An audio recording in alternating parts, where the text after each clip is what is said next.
नमस्कार, good morning. सुबह 8 बजे के समाचारों में आपका स्वागत है। मैं हूं पूजा पांडे। समाचारों में सबसे पहले नजर डालते हैं आज की हेडलाइंस पर। प्रधानमंत्री की अध्यक्षता में हुई केंद्रीय कैबिनेट की बैठक। सहकार से समृद्धि और किसानों की आय में बढ़ोतरी के मकसद से कैबिनेट ने 3 नए सहकारी संघों की स्थापना को दी मंजूरी।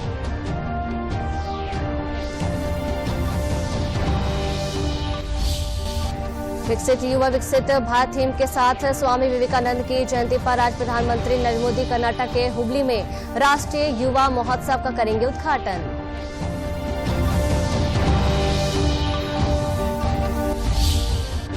दुनिया का सबसे लंबा और भव्य शानदार गंगा विलास क्रूज पहुंचा वाराणसी। 13 जनवरी को प्रधानमंत्री नरेंद्र मोदी काशी से करेंगे डिब्रूगढ़ के लिए रवाना।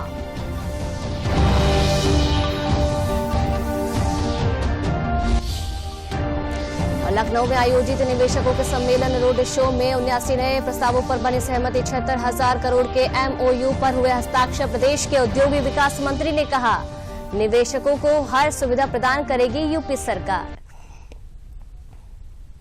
और अब खबरें विस्तार से। प्रधानमंत्री नरेंद्र मोदी की अध्यक्षता में केंद्रीय मंत्रिमंडल ने 3 राष्ट्रीय स्तर की बहुराज्य सहकारी समिति की स्थापना को मंजूरी दे दी है।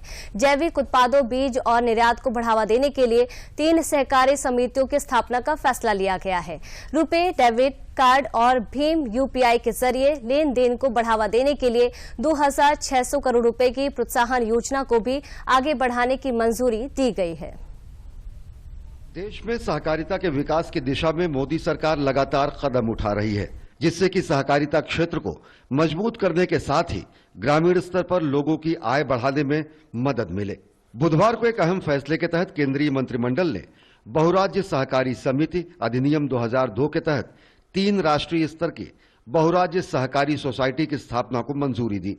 इसके तहत जैविक उत्पादों, बीज और निर्यात को बढ़ावा देने के लिए 3 सहकारी समितियों की स्थापना का फैसला लिया गया। इससे सहकारी समितियों के समावेशी विकास मॉडल के माध्यम से सहकार से समृद्धि के लक्ष्य को हासिल करने में मदद मिलेगी। राष्ट्रीय स्तर की इन समितियों के गठन के जरिए किसानों की आय बढ़ाने के साथ साथ जैविक खेती को भी बढ़ावा मिलेगा। कृषकों का आय में वृद्धि और उसके साथ ही साथ सहकारिता मंत्रालय द्वारा अन्य मंत्रालयों के साथ whole of the government approach लेते हुए देश की ग्रामीण जो कृषि आय है उसको हम किस प्रकार से अंतर्राष्ट्रीय मानकों के अनुरूप करके उसको अंतर्राष्ट्रीय स्तर पर ले जाकर के उसके एक्सपोर्ट में हम वृद्धि करें, इसके लिए इस निर्णय के द्वारा सुनिश्चित किया गया है।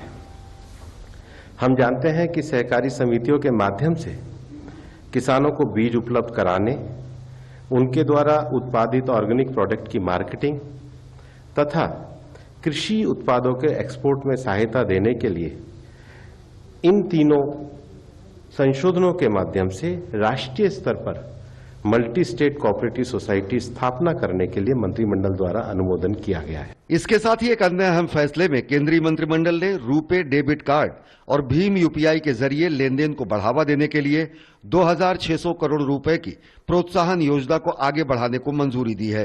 गौरतलब है कि बीते वर्ष में देश में डिजिटल लेन देन में काफी बढ़ोतरी हुई है। वर्ष 2022 में ये बढ़कर साल 2021 के 41 लाख करोड़ रुपए के मुकाबले 84 लाख करोड़ रुपए के पार हो गया है।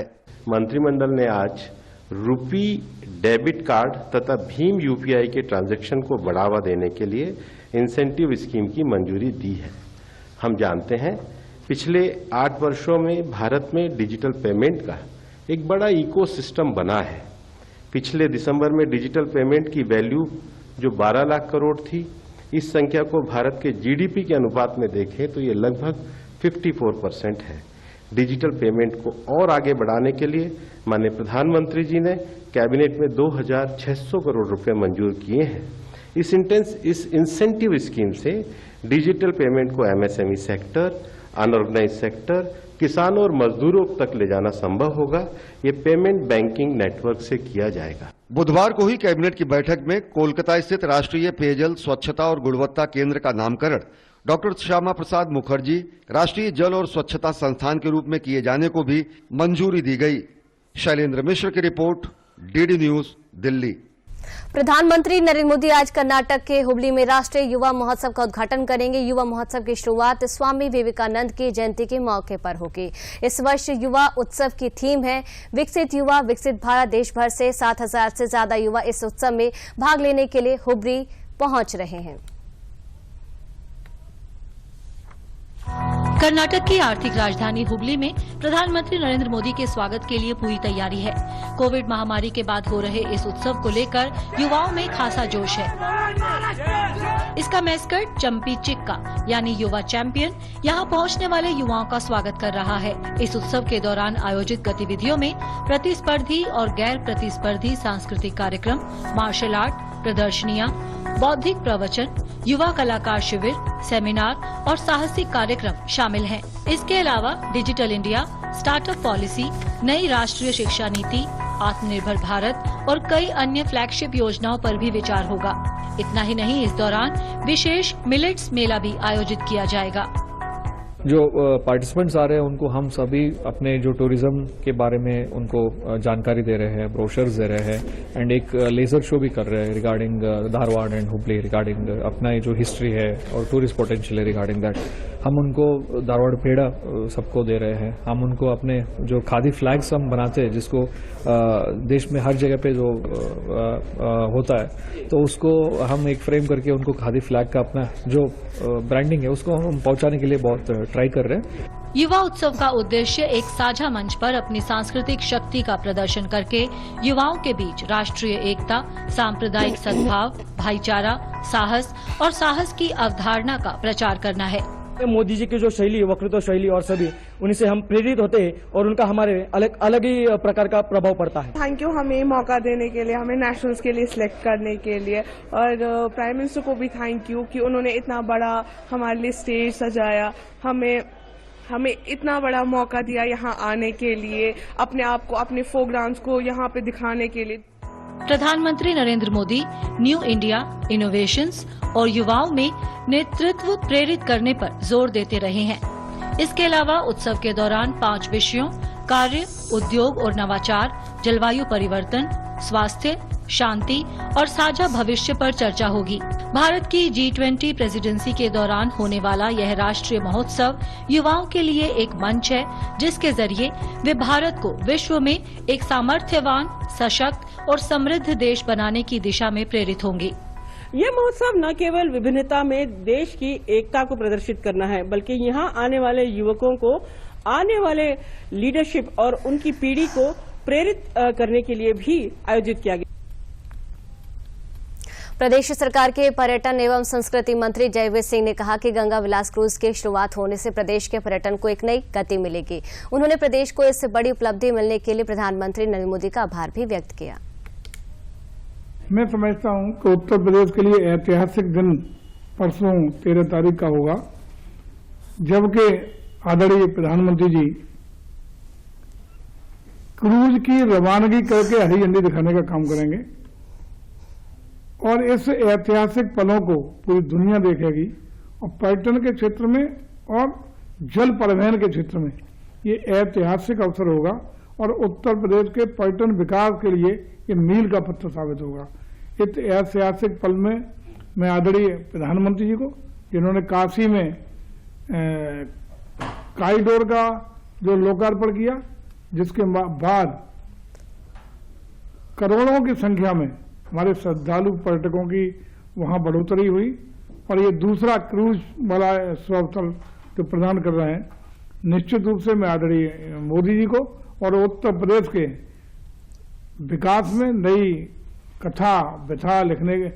कथा और एक नया अध्याय लिखने के लिए आदरणीय योगी जी को भी मैं बधाई देता हूं, उनको साधुवाद देता हूं कि रात दिन मेहनत करके उत्तर प्रदेश को पर्यटन के क्षेत्र में और विभिन्न विकास के नए आयामों को छूने के लिए रात दिन मेहनत करके सतत रूप से प्रयासरत है। मैं समझता हूं कि ये जो टॉम क्रूज काशी से रवाना हो रहा है, ये 27 नदियों को जोड़ते हुए 27 नदियों को पूरा करते 50 पर्यटन स्थल को कनेक्ट करेगा और 3200 किलोमीटर की दूरी तय करेगा और इसमें लगभग 32 स्विस पर्यटक जो होंगे वो यात्रा करेंगे। 5 स्टार की सारी सुविधाएं उसमें उपलब्ध है। और मैं समझता हूं कि 52 दिनों की यात्रा के बाद ये डिब्रूगढ़ तक पहुंचेगा, जिसमें विभिन्न नदियों को जोड़ने के बाद एक नया पर्यटन को आयाम देने का काम करेगा। और ये उत्तर प्रदेश के लिए बहुत ही गौरवशाली क्षण है और ये नई शुरुआत, ऐतिहासिक शुरुआत करने के लिए आदरणीय मोदी जी को बहुत बहुत बधाई, आदरणीय योगी जी को बहुत बहुत साधुवाद। दुनिया का सबसे लंबा और भव्य शानदार गंगा विलास क्रूज मंगलवार को वाराणसी पहुंच गया, जहां गंगा विलास राजघाट से करीब 8 किलोमीटर पहले रोना गांव के सामने रोक दिया गया। 12 जनवरी की रात क्रूजर रविदास घाट पहुंचेगा। यहां से 13 जनवरी को प्रधानमंत्री नरेंद्र मोदी वर्चुअल तरीके से इसे हरी झंडी दिखाकर डिब्रूगढ़ के लिए रवाना करेंगे। दुनिया की सबसे लंबी जल यात्रा पर रवाना होने के लिए तैयार लग्जरी गंगा विलास क्रूज सभी के लिए आकर्षण का केंद्र है। प्रधानमंत्री नरेंद्र मोदी शुक्रवार को गंगा विलास क्रूज को हरी झंडी दिखाकर डिब्रूगढ़ के लिए रवाना करेंगे।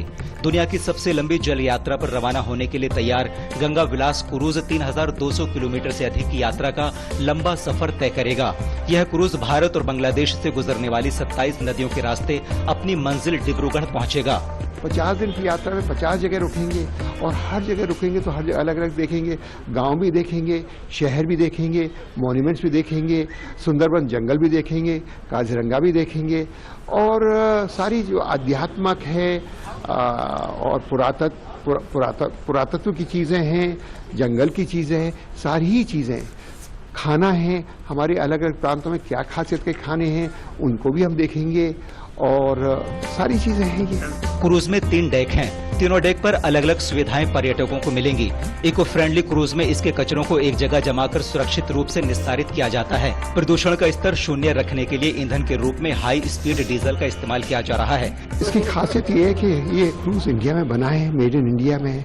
इसकी खासियत है कि इसका सारा क्रू 100% इंडियन है, इसका सारा डेकोर इंडियन है और इसमें जो भी चीजें लगाई हैं वो सब हैंड क्राफ्टेड है, सब हर हाथ से बनी हुई है। चाहे प्लेट्स हों जो कि पॉटर से बनाई हैं, चाहे टाइल्स हों बाथरूम की वो हाथ से बनी हैं, चाहे फैब्रिक हो वो भी हाथ से बनी है, तो कारपेट्स हों भदोई के, सारी चीजें जो है हाथ की बनी हुई हैं। तो हमारे जितने भी कलाकार हैं उनके लिए एक प्रोत्साहन है उनकी चीजों के बजाय इसके कि मशीन की बने और क्या है। वहीं वाराणसी में गंगा विलास क्रूज से 13 जनवरी से वाराणसी से ढाका होते हुए डिब्रूगढ़ की यात्रा करने वाले 31 पर्यटकों के दल ने रामनगर स्थित दुर्गा मंदिर का अवलोकन किया। Totally different to my compared to my country because of the culture mostly. There are many more people in here.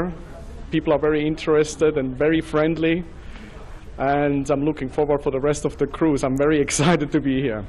पर्यटकों ने ये देखा, पर्यटक वही आते हैं एक्सपीरियंस करने की कैसे लोग यहाँ पे इस चीज को बिलीव करते हैं, क्योंकि वहाँ पे ये चीजें खत्म होती जा रही हैं कि गॉड क्या है, this is a question, but who is God.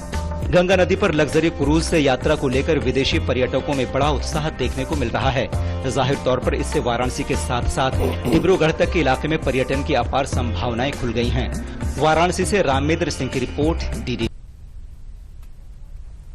Varanasi में 13 जनवरी को प्रधानमंत्री नरेंद्र मोदी के द्वारा गंगा विलास क्रूज को हरी झंडी दिखाकर विश्व के सबसे लंबी नदी जलमार्ग की यात्रा का शुभारंभ वाराणसी से डिब्रूगढ़ के लिए किया जाना है। वाराणसी पहुंचे गंगा विलास क्रूज के यात्रियों ने कल शाम दशामेध घाट पर होने वाली विश्व प्रसिद्ध गंगा आरती को देखा, जहां गंगा आरती देखकर अभी 31 पर्यटक काफी अभिभूत हुए। सभी पर्यटकों को जलमार्ग से आरती स्थल पर लाया गया। नाव को फूलों से सजाया गया था।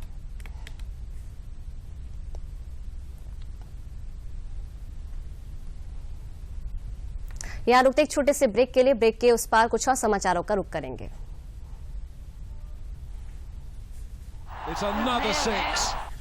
जल्दी रिचार्ज करा। ये क्या किया?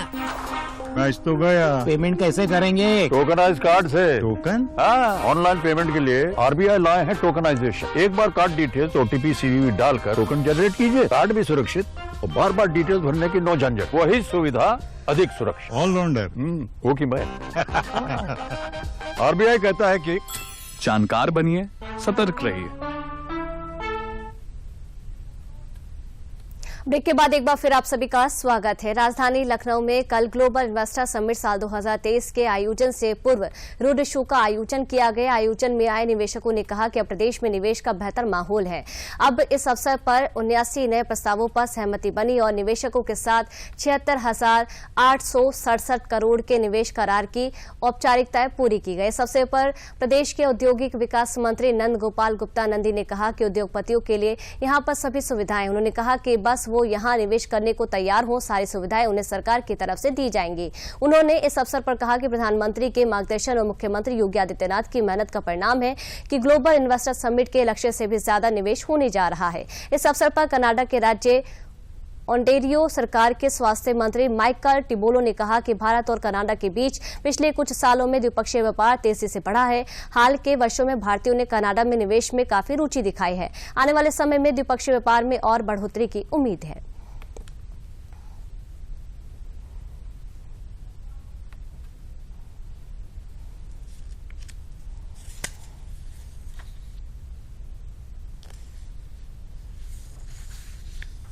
जैसे हमने अभी विदेश में आपने देखा होगा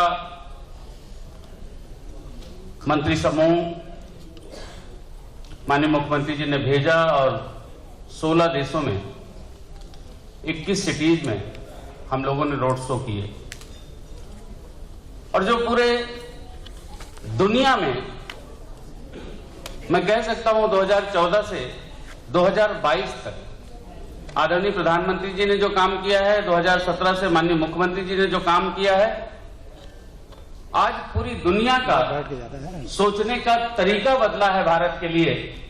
आज भारत को विश्व गुरु बनने की ओर जो अग्रसर है, आज तमाम लोग सम्मान भरी निगाहों से देखते हैं।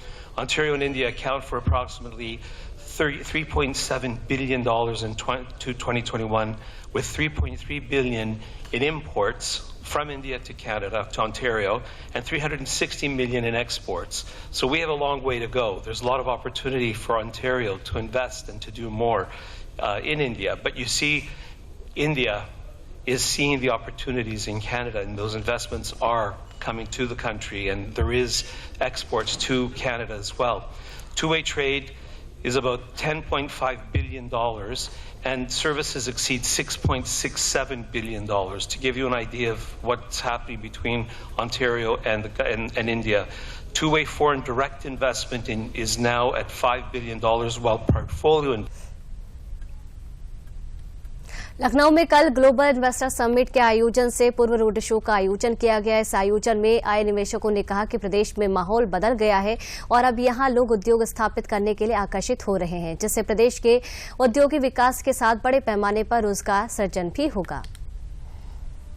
ग्लोबल इन्वेस्टर समिट के जरिए प्रदेश में निवेश आकर्षित करने के लिए एक बड़ी पहल की गई है और उसके सकारात्मक परिणाम नजर आ रहे हैं। आज लखनऊ में रोड शो के दौरान तमाम उद्योगपति निवेशक आए यहाँ पर, और क्या कुछ उनकी प्रतिक्रिया है, आइए सीधे उन्हीं से जानते हैं। सर, किस तरीके की अनुभूति लगती है यूपी में आके? सर, यूपी में आके लगता है कि मतलब लैंड ऑर्डर सुधरा है और जो प्रक्रिया है, जो मतलब लाइसेंसिंग प्रक्रिया है, वो समाप्त हो गई है। अब आपके जो भी कोई भी काम रुकता नहीं है। पोर्टल के माध्यम से गवर्नमेंट ने कमिट किया है कि आप अप्लाई कीजिए, आपकी सारी क्लियरेंस हो जाएंगी। वो एक सराहनीय कदम है और जो है इन्वेस्टर्स आ रहा है, यूपी ग्रो कर रहा है, ये एक सराहनीय काम है। उत्तर प्रदेश की छवि किस तरीके से बदली हुई देखते हैं? GIS हो रहा है यहाँ पे, आप लोग निवेश के लिए यहाँ आकर्षित हो रहे हैं, क्या बदलाव लगा आपको? पहले तो मैं ये कहना चाहूँगा सब पत्रकार बंधुओं का बहुत मैं अभिनंदन करना चाहूँगा जो आपने मुझे इसके लिए अपॉर्चुनिटी दी। और यहाँ पे हमारे मुख्यमंत्री योगी आदित्यनाथ जी ने जिस तरीके से एक एनवायरनमेंट डेवलप किया है, यहाँ पे सुरक्षा की एक भावना पैदा हुई है, जिससे कहीं के भी पूरे देश भर के क्या विदेशों के भी इंडस्ट्रियलिस्ट यहाँ पे आके अपनी अपनी इंडस्ट्री लगाना चाहते हैं और ये उनकी पहल सराहनीय है। यूपी में किस तरीके की संभावनाएं देखते हैं आप? GIS एक बड़ा आयोजन है और आप लोगों के लिए कितना ये सहूलियत भरा है उत्तर प्रदेश में जो सरकार ने प्रक्रिया अपनाई है? देखिए, उत्तर प्रदेश सरकार की जो पॉलिसी है एक बहुत इन्वेस्टर फ्रेंडली पॉलिसी है और सबसे पहले मैं कहना चाहूँगा इन्वेस्टर क्या देखता है, दो चीज़ें देखता है कि उस जगह पे डिमांड है या नहीं है, मेरे को मैं माल बनाऊंगा तो बिक पाएगा नहीं बिक पाएगा। वो हमको आज उत्तर प्रदेश में दिखता है। बहुत अच्छा डेवलपमेंट चल रहा है उत्तर प्रदेश में। दूसरा सबसे बड़ा सवाल होता है, अगर डिमांड है, हम यहाँ बनाएंगे तो हमारा पैसा और जो हमारा फैसिलिटीज है वो सुरक्षित है या नहीं है, हमें वो दिखती है। आज उत्तर प्रदेश में लॉ एंड ऑर्डर सिचुएशन बहुत अच्छा हो गया। क्या मुझको यहाँ पर एम्प्लॉयमेंट मिलेगा, एम्प्लॉयज मिलेंगे जो कि फैक्ट्री में काम करेंगे और अच्छे लोग मिलेंगे नहीं मिलेंगे, वो भी आज हमको उत्तर प्रदेश में नजर आता है। तो मैं समझता हूँ कि आज एक बहुत अच्छी स्थिति में उत्तर प्रदेश है, जिसके अंदर इन्वेस्टमेंट करके एक इंडस्ट्री से अपना काम कर सकता है और लोगों की हेल्प कर सकता है। देश का जो लक्ष्य है 5 ट्रिलियन इकोनॉमी का, उसमें उत्तर प्रदेश की अपनी महत्वपूर्ण भूमिका होगी। जो मुख्यमंत्री योगी आदित्यनाथ का लक्ष्य है 1 ट्रिलियन इकोनॉमी का, GIS उसमें एक महत्वपूर्ण भूमिका अदा करेगा। कैमरामैन दिनेश सिंह के साथ विकास सिंह, DD न्यूज, लखनऊ। वक्त तो चले एक छोटे से ब्रेक का। ब्रेक के उस पार समाचारों का रुख करेंगे।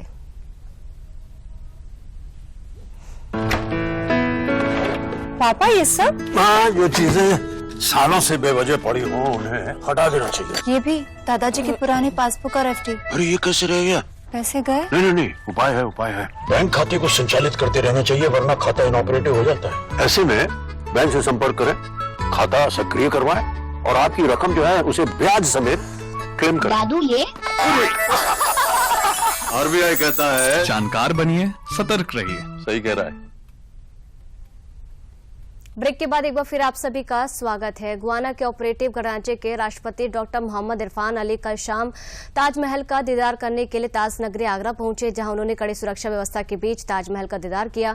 राष्ट्रपति के ताज दीदार के लिए ताजमहल आम पर्यटकों के लिए बंद कर दिया गया था। इससे पहले राष्ट्रपति डॉक्टर मोहम्मद इरफान अली एयरपोर्ट पहुंचे, जहां उनका ढोल नगाड़ों से स्वागत किया गया। राष्ट्रपति का काफिला कड़ी सुरक्षा व्यवस्था के बीच एयरपोर्ट से शिल्पग्राम पहुंचा, जहां ब्रिज के कलाकारों द्वारा मयूर नृत्य और फूलों की होली की प्रस्तुति दी गई, जहां राष्ट्रपति डॉक्टर मोहम्मद इरफान अली ने अपने दल के साथ ताजमहल में गाइड से ताज के इतिहास और उसकी पच्चीकारी के बारे में जानकारी ली। राष्ट्रपति डॉक्टर मोहम्मद इरफान अली ने ताजमहल की सुंदरता की प्रशंसा भी की। उन्होंने ताजमहल की विजिटर बुक में अपने विचार भी दर्ज किए।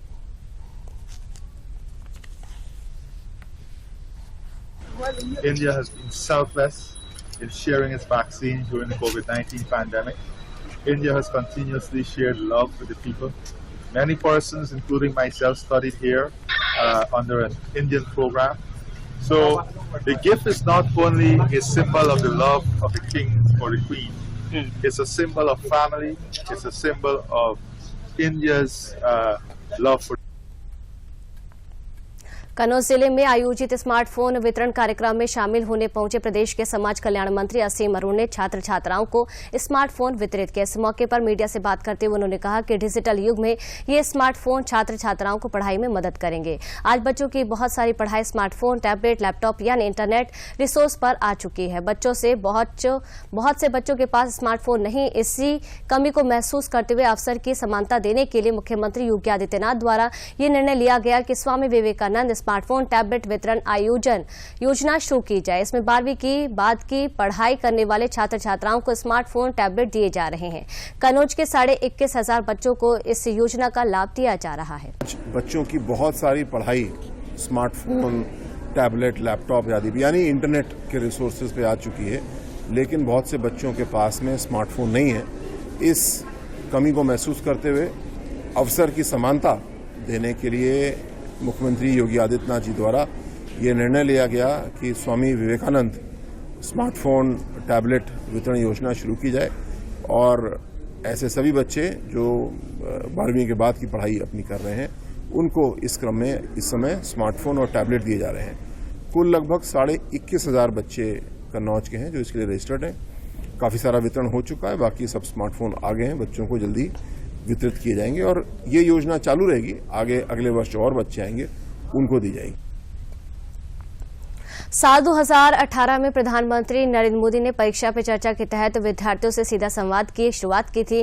बोर्ड परीक्षाओं के तनाव को कम करने की इस पहल को विद्यार्थियों के साथ ही शिक्षकों और अभिभावकों ने भी सराहा है। इस बार 27 जनवरी को परीक्षा पे चर्चा का आयोजन हो रहा है।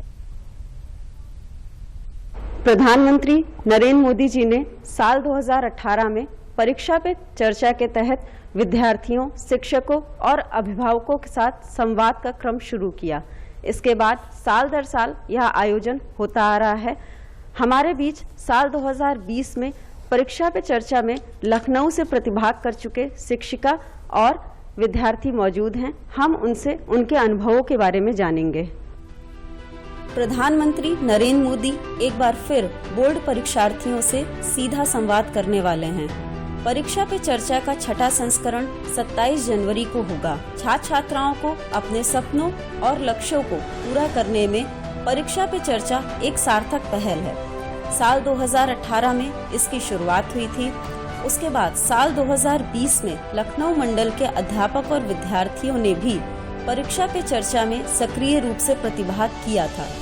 परीक्षा पे चर्चा में शामिल हो चुके अध्यापक और छात्र छात्राएं इससे प्राप्त अनुभवों से आज भी लाभ उठा रहे हैं।